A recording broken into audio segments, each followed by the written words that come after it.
Hello மக்களே, இன்றைக்கி ப்ரௌனியை வந்து ஒரு புது விதமாக ட்ரை பண்ணியிருக்கேங்க. எப்போவுமே வந்துட்டு ப்ரௌனி ஸ்லாபாக பண்ணுவோம், அப்படி இல்லைனா சிங்கிள் பீஸஸாக தானே பண்ணுவோம்.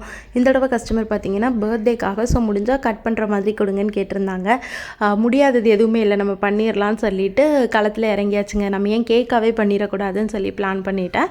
கேக்கு பண்ணுறப்போ ஒரே சிக்கல் என்ன இருந்துச்சுன்னு பார்த்தீங்கன்னா, உங்கள் 1/4 கிலோ தான் ஆர்டர் கொடுத்துருந்தாங்க.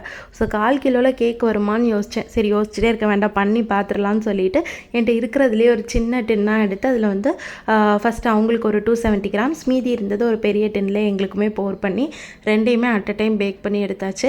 ரவுண்ட் ஷேப்லேயே சூப்பராக க்ரிங்கிள் டாப்போட ப்ரௌனி வந்து அழகாக வந்துருச்சு.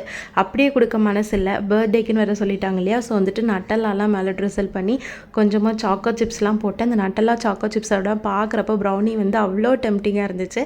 இருந்தாலும் டெம்டிங் எல்லாம் கண்ட்ரோல் பண்ணிவிட்டு அப்படியே பேக் பண்ண ஆரம்பிச்சிட்டேன். நம்மக்கிட்ட இருக்கிற ப்ரௌனி எல்லாமே வந்துட்டு ஹெல்தி ப்ரௌனிஸ் தான். மாவு, கோதுமை மாவு, நாட்டு சக்கரை எல்லாம் தான் வச்சு பண்ணுறோம். ஸோ குழந்தைங்கலேருந்து பெரியவங்க வரைக்கும் எல்லாருமே வந்துட்டு தைரியமாக நம்பி சாப்பிட்லாம். திடீர்னு வந்து ஆர்டர் இல்லையா, ஸோ கேக் பாக்ஸ்லாம் என்கிட்ட இல்லை. ஸோ வீட்டில் இருந்த ஒரு பிளாஸ்டிக் பாக்ஸ்லேயே வந்துட்டு பேக் பண்ணி கொடுத்துட்டேன். இவங்க பக்கத்தில் தான் இருக்காங்க, ஸோ பாக்ஸ் வந்துட்டு ரிட்டர்ன் பண்ணிவிடுவாங்க. மீதி இருந்த ஒரு 200 கிராம்ஸில் இன்னொரு சம்பவம் பண்ணியிருக்கேன். அது என்னன்றதை நெக்ஸ்ட் வீடியோவில் ஷேர் பண்ணுறேன். இந்த வீடியோ பிடிச்சிட்டுனா மறக்காமல் ஒரு லைக் பண்ணிடுங்க. இன்னொரு வீடியோவில் உங்களை மீட் பண்ணுறேன்.